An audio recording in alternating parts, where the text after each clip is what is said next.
What's happening, guys? Blacksmith here, coming to you today with 3 of the most profitable markets that you should be betting in sports betting. For those of you who are new, my name's Ben, I run Blacksmith Bets. I've been doing this for 2.5 years. We track all our results in the free group, links in the description. I run it with another handicapper who's my partner, and we cover a wide range of sports. I'm going to talk about it today. Getting there, we post free bets and analysis every day. So without further ado, I'll get into it now. So, some of you have been following me for a while, you're going to know about this already because I talk about it all the time. But probably the best market that you should be betting are fading public underdogs. So underdogs in general hold value most of the time because most people, the vast majority of people, bet favourites all the time.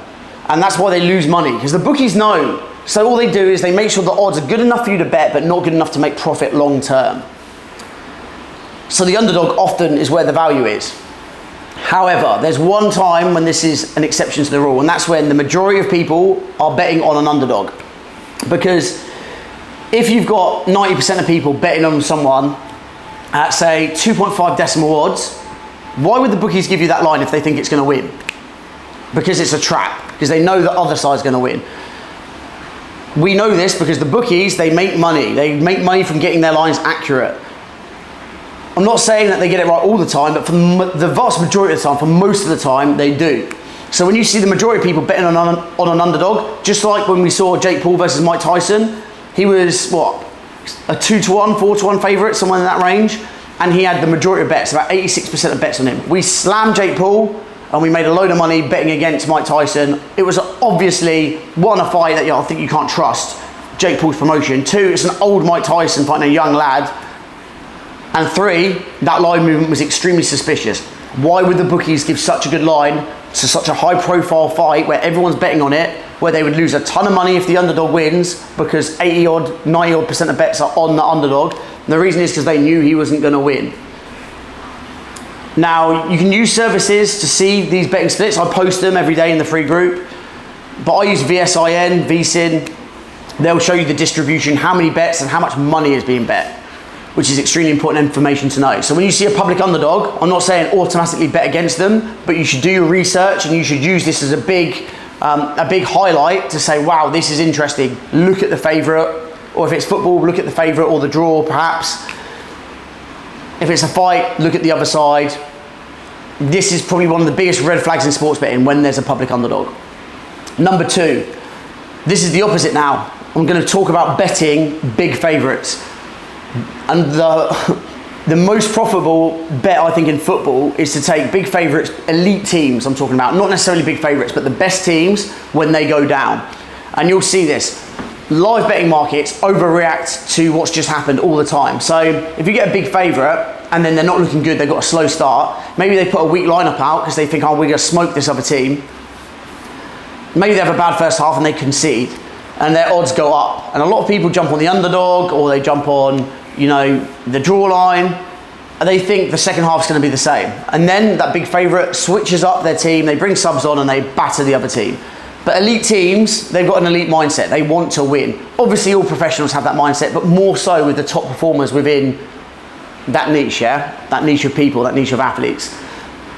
You'll see all the time these elite teams coming back, often very late in the game. So you can wait until the odds crank up, and you can use this strategy.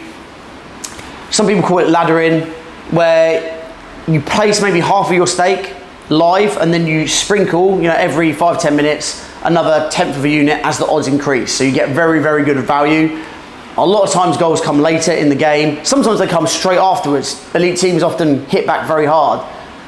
But when you've got that opportunity where you've got an elite team who are 1-0 down, say in football, and they've not scored and it's 60 minutes in, that's the time to pull the trigger. You can get good odds on the much better team who, once they turn it up and say, okay, we've got to go for it now, we need to go for it, death or glory, which usually comes towards the end of the game, they suddenly smash goals in. And sometimes they absolutely annihilate the other team who've looked competitive. It's a very profitable market. Obviously it's live betting, but live betting often has some of the best value. These bookies use algorithms in these situations to set their lines, and often the algorithms get odds wrong. So if you look, you will find some crazy value. And then the third thing I want to talk about the third, this is a kind of a niche market, but it's an example that can be extrapolated to other sports. But within rugby specifically, we've been talking about this for over a year, probably a year and a half now, when we started exploiting this market. But rugby's lines are just set incorrectly. And I'm guessing it's because there's not much liquidity in the market and the bookies don't have much of an incentive to get the lines accurate. But an example of this is the try scoring markets. They set odds for players to score a try like it's football a lot of the time. Not all the time, a lot of the time. Obviously in football, there's not many goals, 2-3 goals a game on average. In rugby, there's far more tries, yet they still set the lines like that. I don't know why they do this. This is the reason why for us, rugby has been our most profitable sport since we started. And we stumbled into it by accident, truth to be told. We didn't used to bet rugby. We just started betting it and noticing that the lines were completely wrong. Last season, it was 40% the most profitable sport that we bet. It was just so broken. And a lot of what we did was exploiting the try scoring markets or doing what I just said previously, number 2, betting elite teams who went down early. In general, the lines just seem to be set incorrectly for rugby. And I think that's also because there's not very many professional sports bettors. So a lot of people who watch rugby, they're not really as sharp customers. Not that football customers are that sharp, but in some sports, like some American sports or in MMA, you will get far more sharp sports bettors. Rugby just doesn't have a betting culture that's the same as other sports. So a lot of people just automatically bet the favourite. So the bookies can be a bit more loose, a bit more inconsistent with their lines. As long as they juice the favourite, they're going to be okay, which means there's a lot of value in the underdogs and then the player props as well. Probably because they're not bet that often, because that's something that people who are more attuned to gambling do. So look at that sport because it's just completely broken. I don't know when the bookies are going to patch this. I thought it wouldn't last till next season, but we're smashing it. If you go into the free group, you'll see we just hit a big try scorer prop in free. And rugby, if you look at our wins that we post in there, loads of wins, loads of good odds, very high profitability. It's just a broken sport to bet. So those are the 3 markets that you should be attacking. If you want to learn more, go into the Telegram group, it's free. Links in the description, it's in my bio. Go in there, follow the free plays, listen to the analysis, watch the content, learn how this works, and actually see what our stats are as well. And you can track them, track the free plays, and we'll show you what real sports betting looks like. Because 99% of these Telegram groups, they have no idea what they're talking about, and they can't explain, they can't make videos like this explaining why a market's good. They'll just say, you should bet on Man City because Man City are the best team. That's not sports betting. Sports betting is saying because the line has good value. So, with that out of the way, get in the group. We're gonna make a load of money this weekend, so get signed up if you want to get in the paid service, but if not, just follow the free group and see how we do. And if you like the look of it, give us a try. And let's do it, guys. Let's keep cashing.